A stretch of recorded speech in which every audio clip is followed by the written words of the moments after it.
IMF যেদিন পাকিস্তানকে loan approve করেছিল সেদিন আমি একটি ইন্টারেস্টিং কথা বলেছিলাম। আমি বলেছিলাম আইএমএফ শুধুমাত্র পাকিস্তানকে লোন দিচ্ছে, এটা এত সহজভাবে আপনারা ভাববেন না। মনে রাখবেন 3 বছরের মধ্যে $80 মিলিয়ন তাদেরকে ফেরত দিতে হবে। এবং এই আইএমএফ এর লোনের ফলে পাকিস্তান শুধু নামে থাকবে, কিন্তু আসলে পাকিস্তানকে চালনা করবে বিশ্বের কোনো না কোনো শক্তিশালী দেশ। আজকে যে রিপোর্ট সামনে এসে সেখানে পরিষ্কার বোঝা যাচ্ছে আইএমএফ সরাসরি পাকিস্তানকে কন্ট্রোল করছে এবং কন্ট্রোল করতে চাইছে। এবং আইএমএফ এর সর্বোচ্চ শেয়ার যাদের আছে আপনারা বুঝতে পারছেন, ভোটাধিকার শেয়ারের 16% আমেরিকার। ফলে পাকিস্তানের চালনা শক্তি কোথাও না কোথাও আইএমএফ এর হাতে কিন্তু চলে গেল, কারণ আইএমএফ নতুন করে 11টা শর্ত চাপিয়েছে পাকিস্তানের উপর। সেগুলো যদি করতে না পারে তারা, তাহলে লোনের অ্যামাউন্ট তারা ক্লিয়ার করবে না। অর্থাৎ তাৎক্ষণিক উপায়ে একটা প্রতিক্রিয়া সে সময় হয়তো অনেকেই দেখিয়েছিলেন, কিন্তু গভীরে গিয়ে যদি বিশ্লেষণ করেন তাহলে দেখবেন আইএমএফ এবার পাকিস্তানের উপর যে শর্তগুলো চাপিয়েছে তাতে দেশের কন্ট্রোলটা অন্য কোনো বিদেশি শক্তির হাতে নিশ্চিতভাবে চলে যাচ্ছে। মনে রাখবেন এর আগে আইএমএফ কিন্তু অলরেডি পাকিস্তানের উপর 39টা শর্ত চাপিয়েছিল, আর এবার 11টা শর্ত।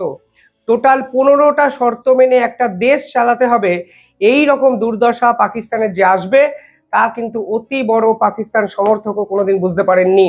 আর এবার যে 11টা শর্ত চাপানো হলো, কার্যত দেশের কন্ট্রোল, দেশের ইকোনমির কন্ট্রোল এবং সরকার কি করবে সেই ডিক্টেটরশিপও কিন্তু আইএমএফ এর পক্ষ থেকে পাকিস্তানকে তুলে দেওয়া হলো। কারণ হিসাবে এখানে পরিষ্কার বলা হয়েছে, অপারেশন সিন্দুরে ভারত যেভাবে পাকিস্তানকে আঘাত করেছে, এতে পাকিস্তানের ইকোনমিক্যাল কন্ডিশন অত্যন্ত ইনস্টেবল হয়ে গেছে এবং পাকিস্তানকে ভরসা করা যাচ্ছে না। যে কোনো মুহূর্তে ইকোনমিক্যাল ক্রাইসিসের মুখোমুখি হবে পাকিস্তান, এবং মুদ্রাস্ফীতি এমন একটা পর্যায়ে গেছে যে যুদ্ধ বিধ্বস্ত পরিস্থিতির পর এই পাকিস্তান ঘুরে দাঁড়াতে পারবে এই কনফিডেন্সও আইএমএফ পাচ্ছে না। পাশাপাশি বলা হয়েছে ইন্টারনাল একাধিক বিদ্রোহী গ্রুপের উৎপাত পাকিস্তান সরকারকে সম্পূর্ণভাবে শেষ করে দিয়েছে। একদিকে বালুচিস্তান প্রদেশ যারা অলরেডি স্বাধীনতা ঘোষণা করে দিয়েছে, অন্যদিকে সিন্ধে শুরু হয়েছে স্বাধীনতার জন্য আন্দোলন। সিন্ধের আন্দোলনকারীরা জাতিসংঘের মতো জায়গায় আন্দোলনকারী হিসাবে আবেদন করেছেন স্বাধীনতার জন্য। একাধিক আন্তর্জাতিক সংগঠনকে তারা অ্যাপ্লাই করেছেন আন্দোলনের সপক্ষে দাঁড়ানোর জন্য। সব মিলিয়ে পাকিস্তান সরকার এবার কি করবে সেটাই একটা বড় প্রশ্ন। একবিংশ শতকের প্রেক্ষাপটে একটা দেশের এতটা খারাপ অবস্থা হতে পারে, তা সিরিয়ার পর এই পাকিস্তানকে আমি দেখলাম। এই লিস্টে যদিও বাংলাদেশ আছে, আমি জানি না বাংলাদেশকে নিয়ে আইএমএফ এখনো সরকারি সিদ্ধান্ত না জানালেও আমার দৃঢ় বিশ্বাস এই ধরনের কিছু নির্দেশিকা মোহাম্মদ ইউনূস সরকারের জন্য আসছে। যাই হোক, কোন 11টা নির্দেশিকা আমি যদি আপনাদের ব্যাখ্যা করি আপনারা বুঝবেন এই দেশের কন্ট্রোলটা কার হাতে চলে যাচ্ছে। তারা কি বলেছে দেখুন। প্রথমে যেটা বলা হয়েছে 11টা, মানে এই নতুন স্যাংশনের এর উপর কন্ডিশনের উপর, সেখানে বলা হয়েছে যদি পাকিস্তান এক্সটেন্ডেড ফান্ড ফেসিলিটি পেতে চায় নতুন করে, তাহলে তাদের সম্পূর্ণ রিফর্মেশন প্রয়োজন। কি কি রিফর্মেশন প্রয়োজন? প্রথমে তারা বলছে পার্লামেন্টারি অ্যাপ্রুভ প্রয়োজন 2025-26 বাজেটে। সাংসদরা পার্লামেন্ট বাজেটে গিয়ে বাজেট অ্যাপ্রুভ করেন না যে এবার প্রয়োজন, এবং সেখানে বলা হয়েছে 17.6 crore অর্থাৎ 17.6 কোটি ট্রিলিয়ন রুপিস বাই জুন 2025 এর বাজেট কমপ্লিট করতে হবে, পাস করাতে হবে। এটা পাকিস্তানের মুদ্রায়, অর্থাৎ 17.6 ট্রিলিয়ন পাকিস্তানি রুপিস একটা বাজেট পাকিস্তান সরকারকে করতে হবে, এবং জুন 2025-এর মধ্যে সাংসদরা যেন সংসদ কক্ষে এই বাজেট পেশ করে দেন এবং পাস করে দেন। 1 মাসের মধ্যে একটা দেশের বাজেট হবে এবং সেটা পাস হবে, এবং সেই রিপোর্ট আইএমএফ কে জমা দিতে হবে যেন পাকিস্তানের ফিনান্সিয়াল গোল সম্পর্কে তারা বুঝতে পারেন।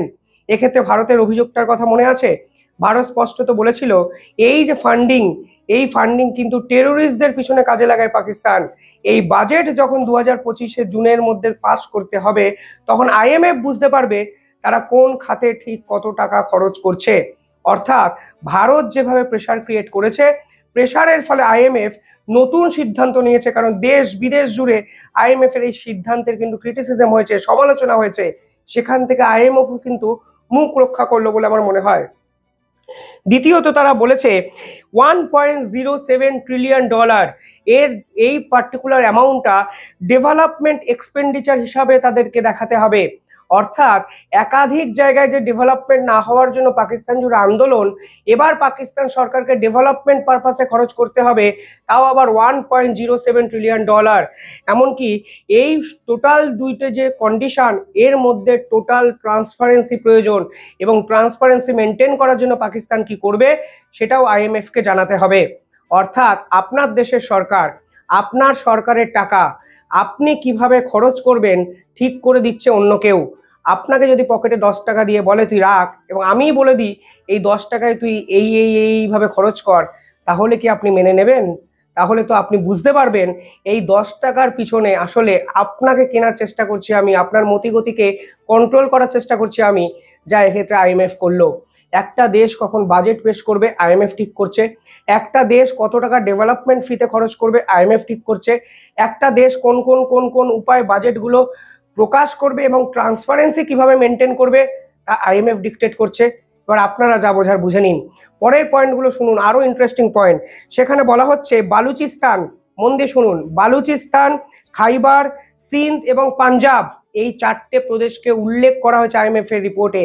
এর মধ্যে বালুচিস্তান এবং সিন্ধ তারা স্বাধীনতার লড়াই লড়ছে। বালুচিস্তান অলরেডি মহিলা হাই কমিশনারকে বসিয়ে দিয়েছে, তারা স্বাধীন ডিক্লেয়ার করে দিয়েছে। পাকিস্তান সরকার মানুক আর না মানুক তাদের কোনো যায় আসছে না।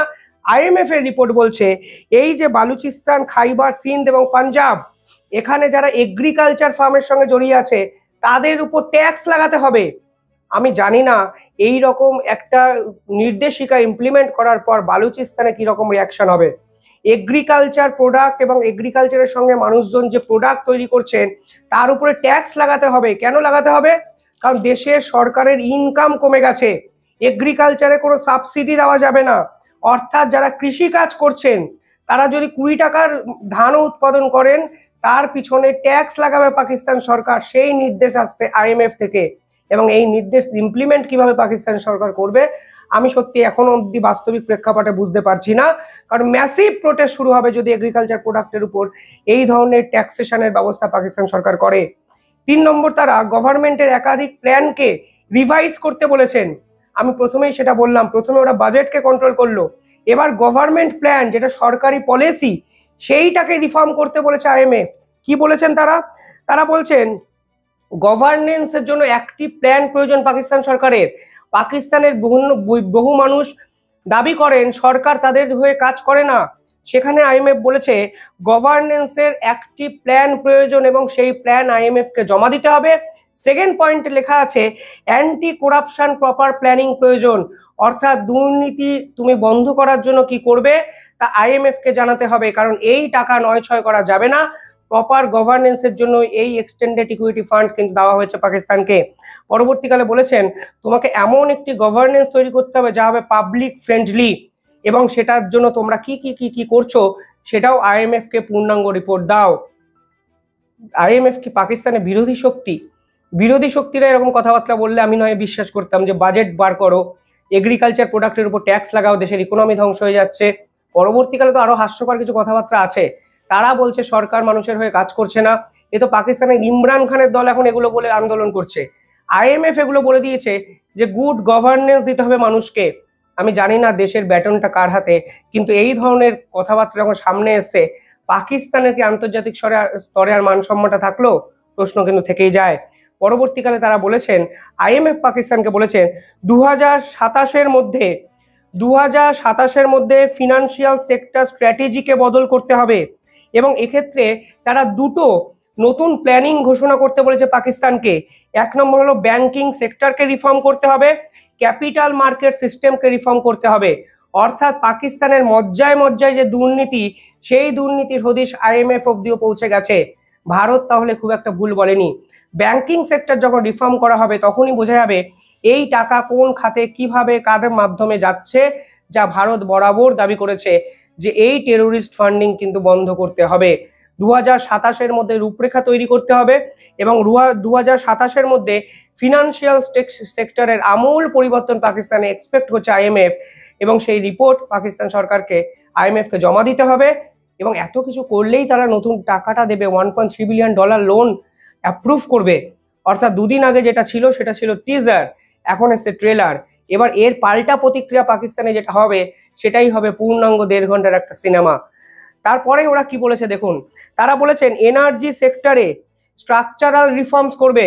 আরো গভীরে গিয়ে যদি দেখেন তাহলে দেখবেন তারা সরাসরি বলেছে বিদ্যুৎ খাতে বা এনার্জি সেক্টরে কোনো সাবসিডি দেওয়া যাবে না, অর্থাৎ পাকিস্তানে বিদ্যুতের দাম বাড়বে। এটাই হলো আসল কথা। কারণ এই দাম যদি না বাড়ায় তারা আইএমএফ এর টাকা শোধ করতে পারবে না। আইএমএফ কিন্তু একবারও ভাববেন না আপনার পাকিস্তানকে নিয়ে ভাবছে। আমি প্রথমেই বলেছি আইএমএফ হলো স্বার্থপর একটা সংস্থা, আমেরিকা যেখানে জড়িয়ে আছে। তারা পাকিস্তান উচ্ছন্নে যাক, পাকিস্তান বেঁচে থাকুক বা পাকিস্তান গ্লোরিফাই হোক, অত্যন্ত বড় লেভেলে যাক, আইএমএফ এর কিচ্ছু যায় আসে না। আইএমএফ ভাবছে আমি টাকা দিচ্ছি, আমি টাকা কিভাবে পাবো? এই সরকার টাকা দিতে পারবে তো? অপারেশন সিন্দুরের পর ভারত পুরো ইকোনমিক্যাল ক্রাইসিস ধাক্কা ভেঙে চুরে দিয়েছে, ঠিক সেখান থেকে আইএমএফ কিভাবে ঘুরে দাঁড়াবে? এই প্রশ্ন আইএমএফ মানে পাকিস্তানকে দিতে চাইছে, করতে চাইছে, এবং তার ফলে তারা বলে দিয়েছে ইকোনমিক্যাল ক্রাইসিস এই মেরামত করার জন্য ইলেকট্রিসিটির উপর কোনো সাবসিডি নয়, বিদ্যুতের দাম বাড়বে, ইলেকট্রিসিটির ট্যারিফ বাড়বে, গ্যাসের ট্যারিফ বাড়বে, যে মানুষ যে গ্যাস ব্যবহার করে রান্না করার জন্য সেই গ্যাসের ট্যারিফ বাড়বে, একদম আইএমএফ এর রিপোর্টে লেখা। পরবর্তীকালে তারা লিখেছে ভেহিকেল ইম্পোর্ট ফর পাকিস্তানির 5 বছর এজ লিমিট, অর্থাৎ আরো গভীরে গিয়ে যদি দেখেন পুরনো গাড়ি 5 বছরের বেশি ব্যবহার করা যাবে না, এবং end of special technology zone যেমন STZ জোন ভারতবর্ষে যেটা আছে, ইন্ডাস্ট্রিয়াল পার্কে কোনো সাবসিডি দিতে পারবে না পাকিস্তান সরকার। সরকারের হাতে থাকলোটা কি? আইএমএফ ঠিক করে দিচ্ছে ইলেকট্রিসিটির দাম বাড়বে না কমবে, আইএমএফ ঠিক করে দিচ্ছে গ্যাসের দাম বাড়বে না কমবে, আইএমএফ ঠিক করে দিচ্ছে ইন্ডাস্ট্রিয়াল পার্কে তারা কোনো সাবসিডি দিতে পারবে কি পারবে না, আইএমএফ ঠিক করে দিচ্ছে একটা মানুষ গাড়ি কতদিন ব্যবহার করবে কি করবে না। একটা দেশের সরকার বকলমে আর একটা সংগঠনের হাতে, ব্যাকেটে আমেরিকার হাতে বিক্রি হয়ে গেল এই রিপোর্ট প্রকাশ্যে আসার পর। পাশাপাশি বলা হচ্ছে ক্যাশ ট্রান্সফারের রিফরমেশন দরকার, অর্থাৎ ক্যাশ ট্রান্সফার অনেকটা কমিয়ে দিতে হবে, ডিজিটালি ট্রান্সফার করতে হবে যেন ব্যাংকে টাকা থাকে। প্রশংসনীয় একটা উদ্যোগ আইএমএফ এর পক্ষ থেকে নেওয়া হয়েছে। আমার তো বেশ লাগছে, কারণ পাকিস্তান সরকার এই নিয়মের কতটা ফুলফিল করতে পারবে সেটাই একটা বড় প্রশ্ন। আদতে এই রিপোর্ট আইএমএফ যখন মানে সরকার যখন আইএমএফ এর মাধ্যমে পার্লামেন্টে ওদের পেশ করবেন, ওদের দেশের বিরোধী দলনেতারা কি বলবে সেটাই একটা বড় প্রশ্ন। পাশাপাশি কি কি কারণে কনসার্ন তৈরি করেছে আইএমএফ দেখুন, পরিষ্কারভাবে বলা যাচ্ছে রেভিনিউ শর্টফল হয়েছে, টাকা নেই, টাকা আইএমএফ চায়। তোমাকে টাকা দিচ্ছি, ফ্রিতে দিচ্ছি না, চ্যারিটি করছি না, এই টাকা ফেরত দিতে হবে তোমায়। এই রেভিনিউ শর্টফলগুলোকে মেটানোর জন্য এই রকম রিফর্মেশন তারা করতে বলেছে। পাশাপাশি 2.6 মানে বিলিয়ন ডলার আইএমএফ এর হলো, আইএমএফ এর আগে আইএমএফ দেখেছে পাকিস্তানের পাওয়ার সেক্টরে লোনের পরিমাণ। আরো ইন্টারেস্টিংলি পয়েন্ট হলো ইন্টারনাল এবং এক্সটার্নাল ডেট, যা মোট দেশের জিডিপির 80%, যা এই বিশ্বে সর্বাধিক, অর্থাৎ টোটাল জিডিপির 80% হলো লোন। সেই লোনের টাকা কিভাবে মেরামত হবে আইএমএফও এখন ভাবছে। আরো ইন্টারেস্টিং ফ্যাক্ট হলো পাকিস্তানের ফরেক্স রেভিনিউ, বিদেশি মুদ্রা সঞ্চয় কমে গিয়ে $8 বিলিয়ন হয়েছে মে 25 এর তথ্য অনুসারে। অর্থাৎ যত বড় বিপদে পাকিস্তান এখন পড়েছে, এই বিপদ থেকে বিশ্বাস করুন উঠে দাঁড়ানোর জায়গায় পাকিস্তান নেই। আইএমএফ এর এই 11টি পয়েন্ট তাদেরকে যদি মানতে হয়, তাদের দেশের সরকারটাই পরিবর্তন হয়ে যাবে, কারণ এর ফলে আসলে যেরকম বিক্ষোভ আন্দোলন শুরু হবে পাকিস্তান জুড়ে, তা সামাল দেওয়ার ক্ষমতা বর্তমান পাক সেনাবাহিনী বা সেনাপ্রধানের নেই। কিভাবে দেখছেন আপনারা পুরো বিষয়টা কমেন্টে জানাবেন। দেখতে থাকুন দ্য ইন্ডিপেন্ডেন্ট বেঙ্গল। ধন্যবাদ।